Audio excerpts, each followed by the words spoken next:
Hey everybody, welcome Offstage. I'm Miranda, and I'm here with my friends Josafath and Jason, who are both scenic designers. And as a lighting designer, I'm stuck in the middle. And we're here to talk a little bit about anything. Okay. All right, somebody else do one. No, I like that. I like that. That was actually good. Yeah, that was It, wa- actually it pretty was it was nice. so much better than like I'm here with Jason and Joseph, Right, who are right. both holes. I mean, that is what I mean when I say scenic designers. Sure, of course. That's what everybody means when they say scenic designers. I think we're gonna have to keep this bit. You should do one Oh, introducing yourself. so should I just say it? Hi, I'm Jason. Hi, I'm Jason. I'm a set designer. That was lousy. Thank you. Okay. Uh, Hey everybody, welcome Offstage. I'm Miranda, and I'm here with my good friend Josafath, and we're here with our good friend Jason. And between the three of us, I think we've known each other long enough that our friendship could drink, and that's a little terrifying. Come hang out with us while we chat about goat majors and complex poopy green. Uh, and that's what I'm gonna say, because after that, what else matters? Cue the music.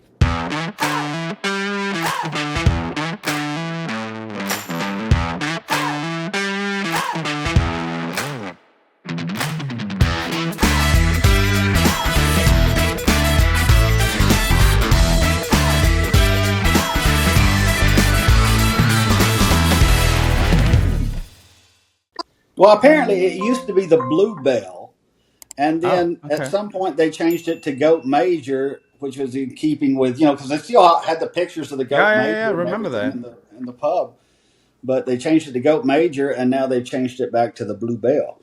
So. Mhm. But nothing else has changed. I mean, they still have all the pictures, big Billy Goat on the wall, I wonder why deer. would they? I mean, like, it can't get any more Welsh than the goat mayor, right? Like, I I mean, know, it's but like, I guess it's a historic thing because I mean, it's an old pub, and so for years it was like when it started, it was the Blue Bell, and then it was the Blue maybe Bell for. maybe they discovered that it was like rigged, and the goat actually was never voted mayor, and it was just like a misrepresentation, right? So for story accuracy, they're like, nah, we cannot call this guy the mayor anymore. Like, I mean, we Maybe we gotta correct history here. maybe he bit the queen or something, and they're like, Sure, exactly. Like, I'm demoting this motherfucker posthumously. Like, he's no longer the mayor of Cardiff. and somehow the goat private just doesn't sound right. Right, exactly. This is fascinating. Like you have to go to the Wikipedia page about the goat major, the actual goat, It because is. this is Uh-huh. fascinating. They have the type of pot pies that you dream about. Like you They wake up do. at They 3 do. a.m. and you're like, man, that was a good pot pie. Yeah. Wasn't that also? I remember it like it had a name, right? It was like wasn't it like Billy the Goat or some shit like that. I Yeah, Yeah, can't remember. he Maybe. he was Billy Goat William or Billy Windsor the there you go. first Shit. was served as a lance corporal from 2001 until 2009 Of when he course. retired, and in 2009 uh, they had to replace Billy. So 30 members of the 1st Battalion set off uh, on the 15th of June 2009, hoping to catch the feral goats in a docile state. And there was a commanding officer, there were veterinarians, Wait, and wait, they wait, were wait. So trying. so so he was a mayor on a mission to wrangle feral goats. When he retired, they had to send people out to go find another goat major, Oh, and I thought it was like he went out in a blaze of glory. Like, they'll never take me alive. Just the fact that they're looking for feral goats and not like going to Sure, the sure. farm or something. because apparently it's in honor of a goat in 1775 that just wandered onto a battlefield, Okay. and that's where it started. The first goat major was just a wild goat who walked onto a battlefield in Boston during the American Revolution, uh, ahead of the Welsh regimental colors, So it and so wasn't it they've wasn't kept it also a going. one off. It wasn't the one goat major, right? Like we had this like bonkers moment. It was an actual position that they It's opened like for. Smokey. It's like Smokey Right, the Hound Dog in right. Tennessee. Sure. I guess so. It's like James Bond. Like there's Yeah. many agents, but they all share the same code name. Yeah, this is the Wikipedia page on this is wild. But they did find William Windsor II, who was a 5-month-old goat that they found when they went on this goat search, Okay. who is at the time was being trained for military life. He will receive a ration of 2 cigarettes per day, which he The eats, goat? but will not be permitted Guinness until he is older. No, I'm Straight sure up they're on the non-filtered. Wikipedia. Yeah. All that tar, man. You don't want those chemicals on your goat. Shit.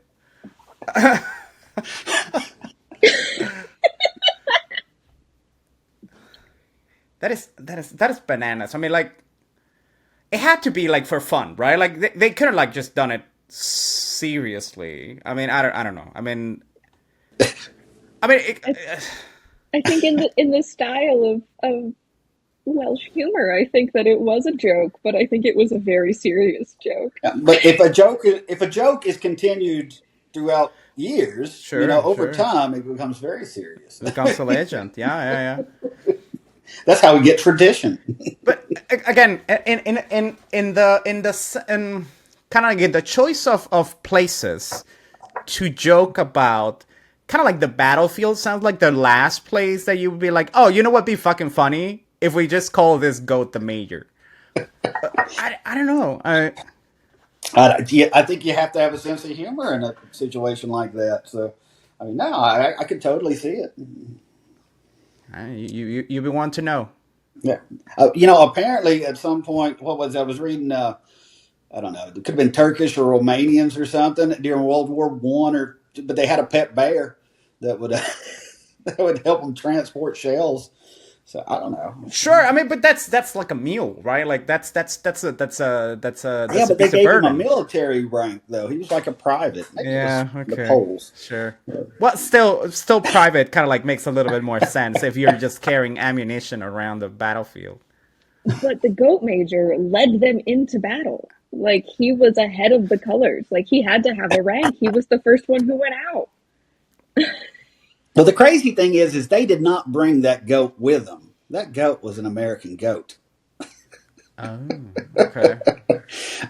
So that it is like Smokey, right? So Smokey, I mean, it's like out there like putting out fires. He's like just a mascot. He can be cozy in his cabin and we can look upon him. I don't know. Exactly. Do a couple PR events in a year, Sure, earn your exactly, keep, and exactly. then go back to Full your, regalia, yeah. except for like a whole new theater that is opening. Yeah. Like the carousel's gone. Oh yeah, and the I've seen the plans of the theater, and it's gorgeous. I mean, I'm going to miss the carousel, but Yeah. it Yeah. wasn't a great space. Yeah, that's true. They just put up a season announcement right before I jumped into the call. I saw that, and they had like, oh, plans for the new building. I was like, that's cool. Well, the nice thing about the old carousel was it was really a horrible space. It was. But sometimes it's nice to design in a horrible space because you have to really kind of you have to work with the space, It definitely was a space for you to cut your teeth in. Like you really had to work out the kinks of the space in order to like make it work. Because it just by itself wasn't gonna give it to you. Like, I mean, unlike the CBT, which just like plop things in and they work, the carousel you kind of like had to like shimmy in it. Like, I don't know. Yeah, because the floor was uneven. Like everything needed a shift. Everything was uneven. Like that place was just like drawn on a napkin. Well, the funny thing is, in order to get all the people in there and have as many seats as they wanted to sell, if you did it like a thrust, that meant that your back wall was like at the lowest point of the ceiling, like a circus tent. So any of the walls toward that lowest point, you had to. I mean, you had to figure out how you were going to deal with them. And I don't think I've ever worked in a theater before that had columns in the middle of the house. It's like you not only were there the audience sections partitioned in a way that they could like see through the columns, like there were always columns around you, right? It was the most bananas place I've ever designed for. Well, and they kept all those columns. Those Really? columns, I forget who they gave them to, but The like those gables, columns. the Yeah, the wooden gables. Okay, yeah, Because they were yeah. original. They preserved them, and they went to I think another theater maybe, but they did preserve them really? because those were a big deal because those were. That's like a cursed doll that you pass around. All right, all right. Okay. Except the It's like character might have been Annabelle, you hard. know. Yeah, yeah, exactly. It's like who won those? I mean, like, Well, like those, I could see them in a museum, right? Like, I could see it at the museum at the university, like saying like, oh, the historical, yeah, original structures. But like to pass them on to another theater to use, I mean, they gotta be expensive as fuck. I'll give you that. I yeah, mean, they were that's gotta solid. be a big gift. Yeah, yeah. Because that's Because they were that's also a lot of solid hard wood, work. right? Yeah, Yeah, they were yeah, solid. yeah. They were solid, and I'd have to look at them, but there's no way they could have been one piece of wood. I was thinking Not about that. I mean, they kind of looked like one piece they of kind of wood, look but like one piece of wood. Yeah. I think it would have to be two just because of the shape of them. But No, I no, don't know. sure, sure. I mean, I remember like that there was a seam at the angle, but was But that there's a piece a column. single piece of lumber, like just timber? I think so. Shit. Again, I'm not saying that they were not worth preserving or just like displaying or keeping, but to use them to reuse them for structural purposes, I don't even know if that's safe. Like, I mean, that thing has been up since the '70s, right? Or had Well, been up yeah, since but the I mean, '70s. it's not like it fell down; it was still Sure, standing. sure. Well, but then again, the columns were a later addition, right? Like the forum was there, and then they put up the roof structure and whatever. I kind of like remember that reading that story somewhere. Right? Yeah, I think it started out as just like an outdoor space, Yeah, you know, and then they were like, "Well, okay, we kind of like this. Let's just build a yeah. tent around it, basically." And then That was eventually they before. said we want the tent to be permanent. And so they Hmm. made, that's why the Right. walls technically could open, right? Like Yeah, we yeah. so rarely did. But And they Like that was did. anybody ever did that, you know? right, right. Well, I could also see it, right? Like it was like one of those big fucking like Peter Brook moments, right? Where like we're gonna open up to the it was like at some point it probably opened up to the hill, right? Because it is kind of like on the top of the hill, and then it was like, oh, we're now opening up to the parking lot. So who wants to see that shit? Well, it's funny because I've been in a few theaters lately that have, like I was up in Virginia Tech, and they had a Yeah, black box, and it had these rolling doors on the side of it, so you could open it up. And I'm like, I don't know why you would ever want to do that. But then I was like, well, you could hang a scrim and do something, and like if you sure. could convince people it wasn't open, but then Yeah, all of a sudden get some depth to a scene. I yeah. mean, that could be interesting. Yeah, well, yeah, you can never guarantee that. I mean, yeah, yeah, yeah, yeah. I used to work the very first theater I did summer stock at. Probably the only theater I ever did summer stock at. It was this theater in Wisconsin, Fish Creek, and it had one of those like big ass wooden structural doors that just opened up to the back, and it was beautiful. I mean, they did use it a couple of times, and you could see like the lake and shit. And I mean, that's you it doesn't get any better than that, right? Like at the right moment, as the sun is setting, you open up, and I mean, I don't care if it's fucking Cinderella or Death of a Salesman, it's gonna work, right? It's gonna work. And the mosquitoes come in. Sure, no, but that's the thing. It was always hot. It was always humid. Everybody was constantly you just heard this in the house the whole time. But there is nothing more magical than having stage lights on outside and just looking up somewhere around intermission when it gets dark enough and going, oh, like the lights were on the right. You don't notice. You Yeah, don't like, it's not, it's like it's an hour-long light cue of just the sun going down. But that moment when you're like realize it's like, oh, this is a play. Yeah. It's one of my favorites. Isn't that cheating as a lighting designer though? When you actually use the sunset? No, it's called using your resources. You're strategically Sure. utilizing your resources. Do you design for the? I mean, because I'm working at this like outdoor theater now. I'm gonna be there in a week, and I mean, we know that the very first the at least the first act of the show is gonna be under like sunlight, right? You're not gonna be able to see theatrical light, but do you still design that first act just in case? Because well, it depends on the theater, I suppose, right? But like, you never know if you're going to get a rain delay, right? Uh Like if huh. it's gonna storm, but you know it's going to end, so you end up starting the show half an hour, 45 minutes later. Sure. If you don't design like it's dark the whole time, then you get to that point and you've designed it like the sun is still out, but the sun isn't out because of the delay, and then you don't have lights. I was always taught that you design it as if you were going to start at 10 o'clock, and then you get what you get when you get it. As soon as the Hmm. sun and the clouds decide that you're allowed to have lights. I realized that this was like such a noob question, right? Like I've been doing theater for 20 some years, and I was like, I just never questioned that. But I mean, yeah, I guess it makes sense. But then again, so you have someone like just like running through invisible cues all through the first act. Yep. It's bananas. Because they also do matinees on the weekends, right? And like you're never gonna see a light. There's never gonna be a single light scene. No. Some So places won't call lighting if they mm, do matinees outdoors. Like for those shows, like you're it not. doesn't yeah, it doesn't It make doesn't sense. matter. I don't know. I can never get around the idea of bugs.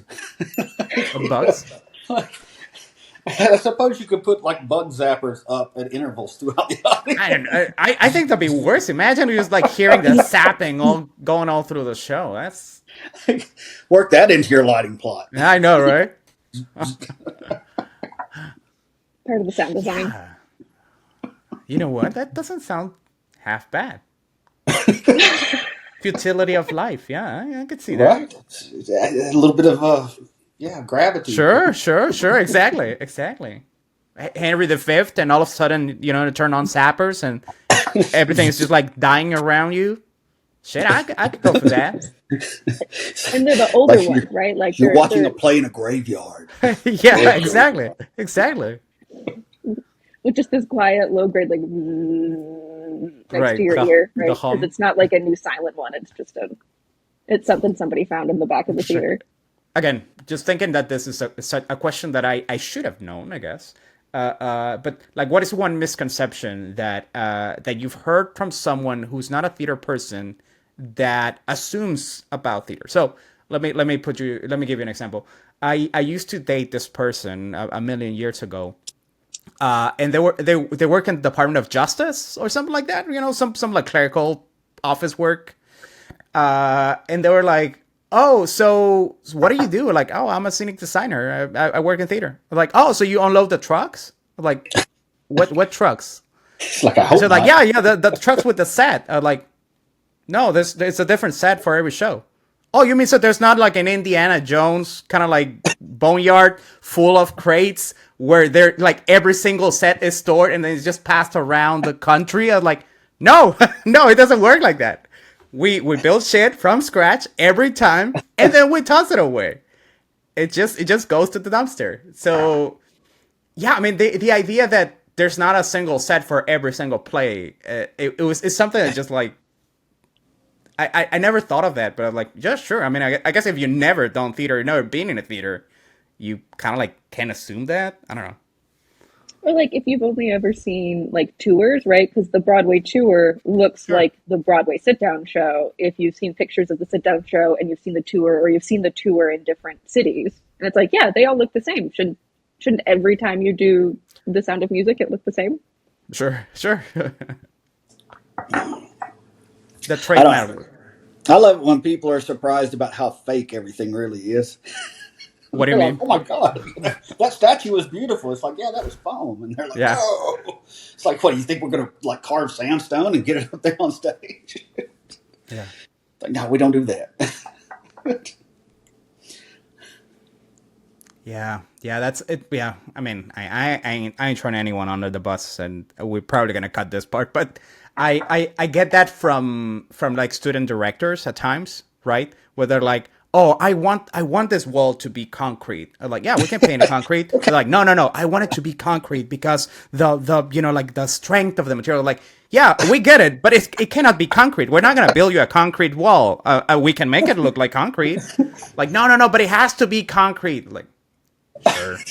Yeah, yeah. It'll be concrete. Don't Hey, worry. look, there's a concrete wall Yeah, right over there. Why don't we exactly. shift this production Let's do it over? there. My favorite is that it's always the exit sign that we have to have, right? Because egress Yeah. and safety, and that's important. But it's always the show that like the director wants it to go completely dark so somebody can like scurry off stage and you don't see them. And it's like this Uh-huh. room does not go completely dark. There are aisle lights. There are people who are going to be on their cell phones. There are exit signs. There is ambient light that comes in underneath that door over there. Like, I can get this as dark as possible, but Yeah. you're still going to see that shadow go across the stage. Yeah. And I love the solutions, the creative solutions that people come up with to compensate for that. Like, how about we give everybody like black cloaks? And they're like, yeah, you're still gonna see a shadow. Like, no, no, no, no, no. But they're gonna wrap them. Yeah, but they did it like just like disappear. They're not Batman. I don't know. So you remember in the Whipping Man when the Uh huh. walls opened up and everything? Yeah. Because we had that same problem with that show. We got all the exit signs. We want it to be pitch black, but we can't get All it pitch black. right. But what Kenny did was he he brought all the lights up progressively through the scene. And so that way it was getting subtly brighter and brighter, the whole scene. And then when he went to darkness, it was just absolute, complete. Yeah. And so Yeah. your eyes are sitting there like, what the hell just happened?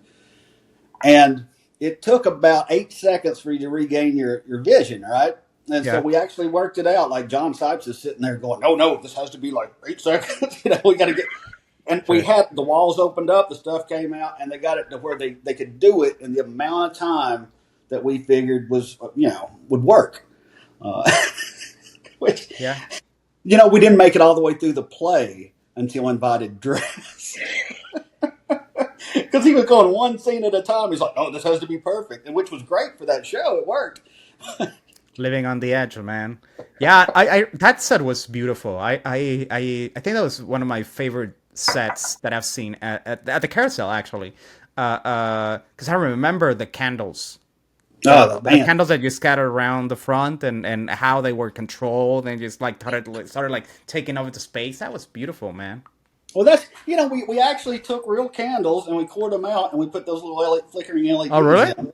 But then we Okay. melted the top of the candle so it had real wax coming down it and Oh, everything. so you ruined the Like that. practicals. Oh man! Like, and you remember there were some burned books at the at Yeah, the yeah, like the yeah. library had caved in and like we found these old Reader's Digest and yeah, I actually took a blowtorch to some of them. Jesus. Well, it was Reader's Digest. I didn't feel that bad. I mean, The part that I was that really enjoyed and that I think it was also part of like the Sarah and Chris's genius was the amputation. Remember oh yeah. when you guys hit his leg off? Oh man, that shit was good. That was money right there. That was that itself was just worth the ticket price. Yeah, yeah, that was, and there was like the audible gasps when he, Yeah, because that was the thing. We had the audience sitting so close, and John Sipes is like, we brought out the first saw, and he's like, hold on a second, let me see that. And of course, we'd cut the sharp part off the saw, and he's like, yeah, that's not going to work. We're like, what? He's like, yeah, the audience is too close. We got to use a real saw. We're like, okay. so this doesn't feel like an insider's joke, and since this is all to be broadcasted, can you tell us a little bit about that moment, like what the moment was about and how it was solved? Okay, so you got a Confederate soldier, and he's went back home. Is what has happened. It's right at the end of the Civil War. Lee has surrendered, and this guy wanders into his burned out mansion Hmm. townhouse in Richmond, Virginia. But he's got gangrene on his leg, and he has to get it amputated, and it has to happen on stage. So, and in the theatrical space we're working in, the Yeah. audience is very close, and Yeah, so we went with a real saw. May I And add that he gets his leg cut like on the second act, so he has to spend the whole third act without one leg. right. That was bananas. Well, and that was the actual script. They didn't ever really. I don't think they ever really said, but there was just almost an indication that they did it on the floor. But you can't really do that because then it's like, well, he's going to have to stay in this one spot for the rest of the show. So that's why we did it on that chaise lounge, and that way they could actually move him around a little bit. But and then the special effects, when they brought up his pant leg, and like it looked really good. And by really good, I mean really bad. Yeah, It yeah. looked like he had gangrene on his leg, and then they had that piece of leather, and that was what prevented the saw from actually going into his leg. Because when they put it down and drew it back, it was actually resting on his leg at that point, and it So had teeth. so you were scratching the leather? I never knew that. Yeah, I think it did scratch into the leather just a Yeah. little. I mean, just a little bit. It's not like we were biting deep into Sure, it, sure, sure. but I think we had to have that leather just in case, kind of as a buffer. Wow. Okay. And when that happened in the show, I mean, because everybody is so close, and that was the real challenge of that show. It's like we're going for this realism, but the audience is right there on top of you. So, we go with a real saw or something. So when they put that down on his leg and drew it back, like people,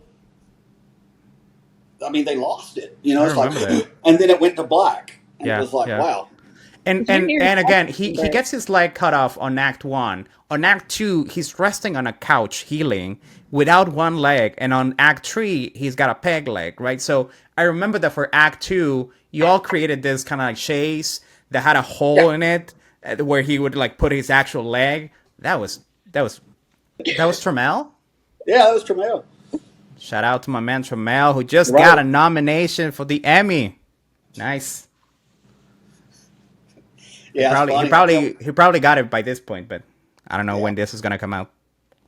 Well, I tell people, and then they're like, they're like, "Oh, he's my favorite character on Severance." I'm like, Yeah. and remember, we also had an upstairs in the mansion house, and so it was literally, and from one side of the audience, you could actually see up the stairs. So I mean, Kenny had like this beautiful ray of moonlight coming in and everything, but the whole thing is like he could only go up about 5 stairs. And then go onto a landing, and he's pretending like he's going further up, but at that point, he kind of had to duck down and go down the stairs. Because if he's standing straight up, you can see the top of his head because the wall's that short.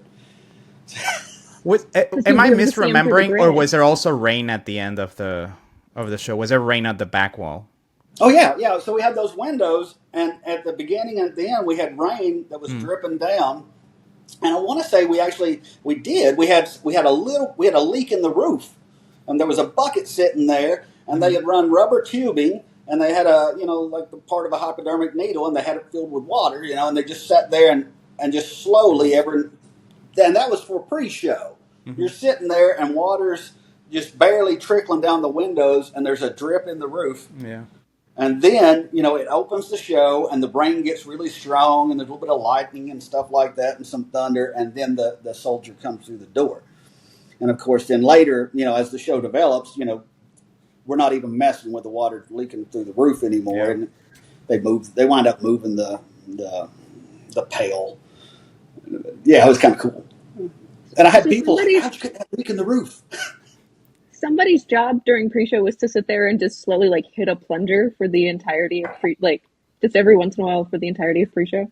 But it was irregular. So I think they just walked by and would like just give it a squeeze every now and then go do something else and then come back by and give us another squeeze. Load it up again. There was actually a lot of rain effects in that show, and I would hate to go see that show having just had a few beers or a lot of coffee. Could you imagine sitting through pre-show and hearing that drip, drip, drip? That's what intermission's for, man. Well, yeah, I mean, it is a good point. It's audience expectations. Sure. I mean, I could pick a play that takes place in Appalachian or something, and I could sit there and design it, and it could look just like, like the cabin that my father used to live in with the outhouse and everything. But then you come along and you look at it and you're like, well, I don't know. That doesn't really look like what your preconceived notions are. Yeah. Yeah. Exactly. I mean, it doesn't have to be a log cabin. It Sure. actually shouldn't be, but maybe there's an argument that you play into what the audience is expecting. Sure. I mean, you kind of like have to, right? Like, who's that? Martin Creed, the installation artist, the conceptual artist. He says that art is not about people. It's about numbers, right? So it's not about one singular person. It's about kind of like the collective experience, right? So when you hit the larger number of kind of like people that identify with your concept, then you got it made. But if you're like hyper focusing on one single person, then it's hard for you to connect. And that happens to me with my students, where they, I mean, I know that it's a cop out too, but when they are designing, say, like a kitchen, right? And they have like 6 foot deep cabinets, and I'm like, this is insane. Like, no one has 6 foot deep cabinets. And they're like, well, my grandma's house has some. Like, well, yes, maybe, like, who knows? But this is not what a regular kitchen look like in the numbers, right? In the number of like people that have seen a kitchen, less people are gonna be familiar with it, or less people are gonna find it not weird to see a cabinet that is 6 feet deep than people that won't. So you kind of like have to play to the numbers. Yeah, Well, you're sort of looking at your purpose too, right? Like in a world where you're designing something in a piece that say is satirical, right? So we're Mm-hmm. playing into those preconceived notions, right? As opposed to doing something that maybe you're trying more to open up an audience or sort of right. Like I think that we often do audiences injustice by assuming that they don't know, or or it would be too far removed from their experience to be able to understand it, when I think that actually the act of visuals alongside the act of storytelling gives them a space to be able to like engage with the material and expand what they understand, right? Like Mm-hmm. thinking of like, it's not a log cabin in Appalachia, this is what it would look like. And so if your piece is about sort of is more informative than maybe satirical, then Mm-hmm. maybe that's Mm-hmm. useful. I'm also a big fan of a really excellent director's note and an educational package that comes along, right? Like I love when the theater Dramaturgy. has right. the educator's package that goes with it. Like, give me that. That's what I want to know. Yeah. Yeah. But here's an example, and this is nothing to do with, I mean, with different populations. It's just something that you see all the time, and yet you Mm-hmm. put it on stage and it looks weird. But I go in these houses. I mean, like some really nice houses when we do film work and stuff. I mean, we're talking, that they've got money a lot, and Mm-hmm. you look at a wall and you'll see like a little bulge where a piece of sheetrock meets another piece of sheetrock, and they painted it, and it doesn't matter because you're in a multi-million-dollar home, and you look at it and you're like, oh, and you realize, this is what people had wallpaper for, is to cover up those Mm-hmm. imperfections. Sure. But then you put it on stage and you paint it and everything, and people walk by and it's like, oh, you really messed up that wall. And it's like, yeah, Right. did I though? I mean, this is the same problem that people who professionally make walls have to deal with. So, I Yeah. mean, it's kind of weird. It's like, no, this is actually kind of accurate, and yet put it on stage and it looks odd. You're like, no, Mm-hmm. no, that's Mm-hmm. not. You should have done a better job. Yeah, we were doing this show in Kansas City, KC Rep, that had, it was this pool like set, and it Oh had yeah, I all, love all the that one. tile. Yeah, yeah, it That's was cool. cool, and the shop did a great job because it was all CNC'd into like sheets of MDF and then lined up, but they really took a lot of like effort to line them up perfectly. You couldn't see a seam. It was beautiful, and people were just like going to the set after the show and touching it to make sure that it was an actual tile. And I was like, well, actual tile is probably a little bit more irregular than that, right? Like if I had put things, a little bit off, it would have looked more natural. but would the audience have responded to it the same way, right? Or is it easier for you to understand that tile is a regular thing, and therefore when you see regular tile, you buy it? But if you see it irregular, even if it's intentional, are you going to be like, nah? Right. It's kind of like one of those things where you're like if you brought up the example of 6 foot deep, Yeah, yeah, yeah. cupboards and stuff, but if you did that and then somebody comes along and it's like, where would you ever see things these that are 6 foot deep shelves or something, and then you go into a house later and you're like, look, they got 6 foot deep shelves. Yeah. I'm totally vindicated because when people work on their houses and build stuff, they do odd stuff. Sure, I mean, sure. sometimes you're doing it to cover something up, and it doesn't make sense unless you know the history of that specific house. Sure. But there's a story there, and if to put that on stage without having a story, like, oh well, there's a reason those shelves are 6 foot deep, Yeah, that's for a a good murder point. mystery, sure, but That's a good point. Like, if you can justify it dramaturgically, right? If you can say, well, yeah, they live in a house and 6 foot deep cupboards make sense because of, right? right. That's one thing. But if you're just like, nah, just it's a kitchen, and all kitchens are just like whatever depth. I don't know. It's a thin line. It's a thin line between the audience expectation and kind of like what lives in the collective imagination, or I don't know, what's imagery, is that the word in English? Yeah, what I don't know. En el imaginario popular, for everybody that is speaking Spanish and listens to this. Never I mind. think we're talking about Chekhov's shelves at this point. Right, If the sure. shelf is 6 foot deep, there has to be a reason for it. And it's Exactly, gotta be good. exactly. There you go. If the shelf is 6 foot deep and I don't see them pull a body out of there or put a body in Right. there in the duration of the play, then I no longer feel That's that's not okay. exactly. That's the thing. That's the thing. Like, if I walk into a set and like if I walk into a theater and I see a set that has 6 foot deep cupboards, I'm like, something's gotta happen there. Like, there has to be a reason for Right. that, right? Like, it cannot just be weirdly deep, unusually deep cupboards. Someone's gonna go in there. I don't know. Yes, I think that's the point.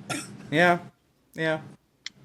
Well, and I think it's why, I mean, I certainly feel this way, that I am a terrible audience member overall, right? Theater, film, television, because I spend the entire time trying to pick up the clues so that I can piece it together as we're going along, right? Like, oh yeah, they talked about this in episode 4 and we haven't brought it up since then, but they put it in the hey, remember this like recap section, so clearly it's going to come up now, and so That's now we're really important. going to get back to why those shoes were blue.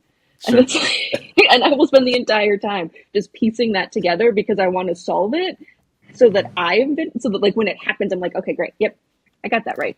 And that's why I hate recaps. I don't think recaps should be a thing. I mean, you should just be able to remember what you remember. But then again, I get it. Like, it's sometimes you miss the detail, and then none of it makes sense. So yeah, I guess.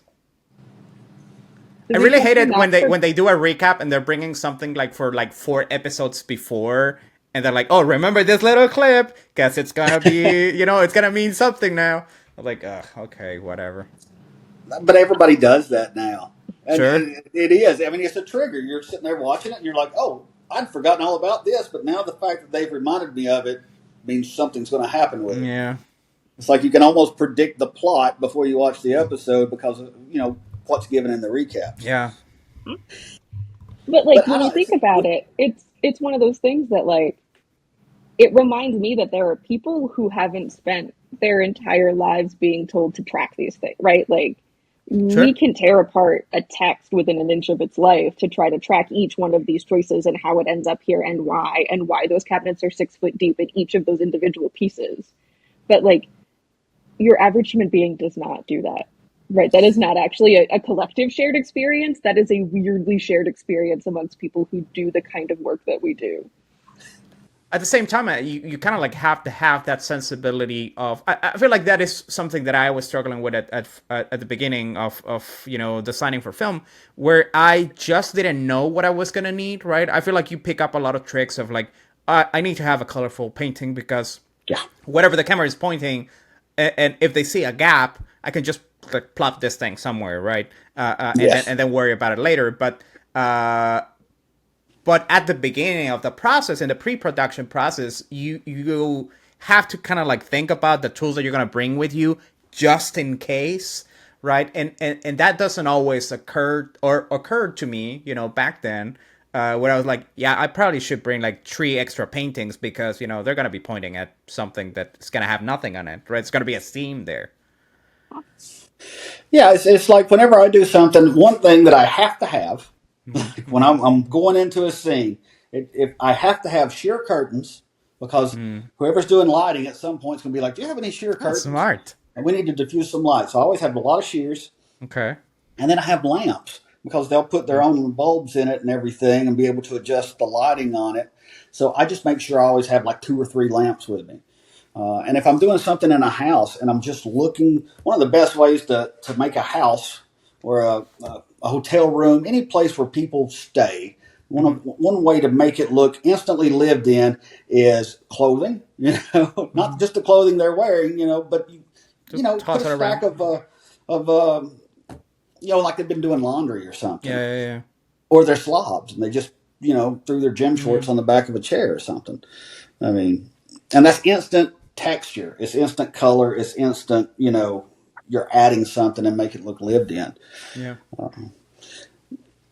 Because, I mean, and mail, put mail on the table, things like that, just anything. And Mm. then that's the nice thing about envelopes. You got lots of different colors, things like Sure. that. And you're getting a little bit of color in there, but you're giving it like, oh, look, people live here. Yeah. They don't always read their mail and throw it away. They're keeping some of it. It sits on the coffee table or whatever. So, yeah, that's always fun. Because again, you're speaking to the numbers, right? Like we all know what it is to get like fucking junk mail and just toss it there and then deal with it later. So it's easy for an audience member to see that and be like, oh yeah, they're messy, right? Or they're slobs, or oh they have zero like junk mail. They must be like super tidy. Right. I don't know. There's a lot of language that you pick up by very like simple gestures. I love the way you phrased it. That's about making it interesting because that's something that we say all the time, right? Like let's make it interesting, and make it interesting always means fucking tear it down, like make it worn. The idea of the stain on the coffee cup is perfect. It's a perfect encapsulation of what that means because in the real world you wouldn't want to see a stain on a cup, but on film or in the theater, right? The more that you add those details, the more believable it becomes. Oh, yeah. It's so weird. It's like putting water damage on a wall in theater. Like, Right. boom, instant lived in. It's old. There's water damage. Yep. But it's Yep. also that like it is the it is what is the detail that is most important, right? Because I have these conversations with folks often, right? Of like, you can get into the very minute detail of like exactly who that letter is addressed to and what it says on it and the color of that envelope and where it is. And if it's going to be on a table in a shot for film, right, that might be really important, or at least would be a detail that you could see.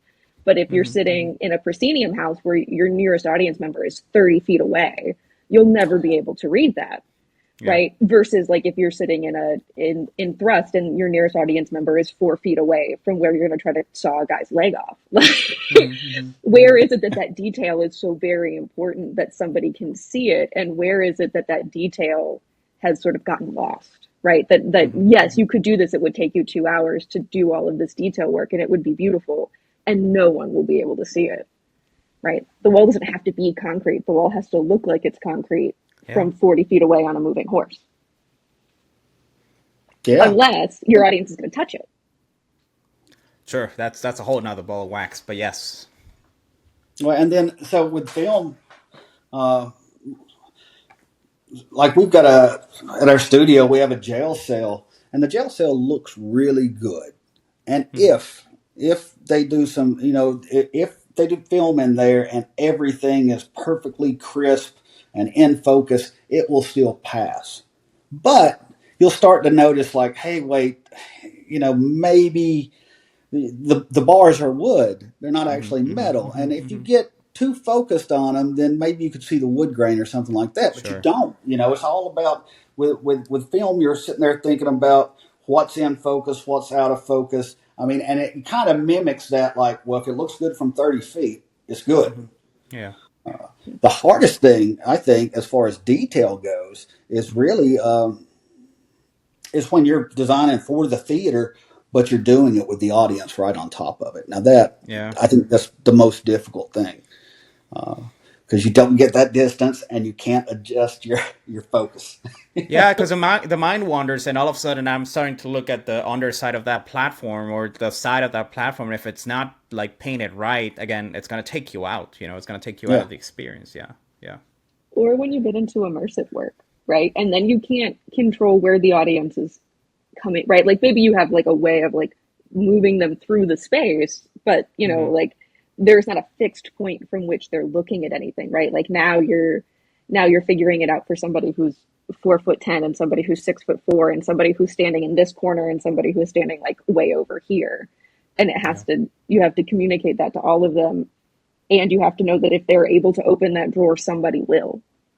And if they open that drawer and nothing is in there, then they won't open another drawer. Mm-hmm. Well, yeah, I mean, immersive theater is like there's nothing you can control. I mean, you have rules for the immersive theater, like don't touch Mm-hmm. the actors. You can maybe Sure. control that, but if they can open that door, they're going to open the door. They're going to go. What was that show we saw in New York? Sleep no more. Sleep No More. I Yeah, mean, yeah. like I don't know how many people they had putting that together, but it was a huge team.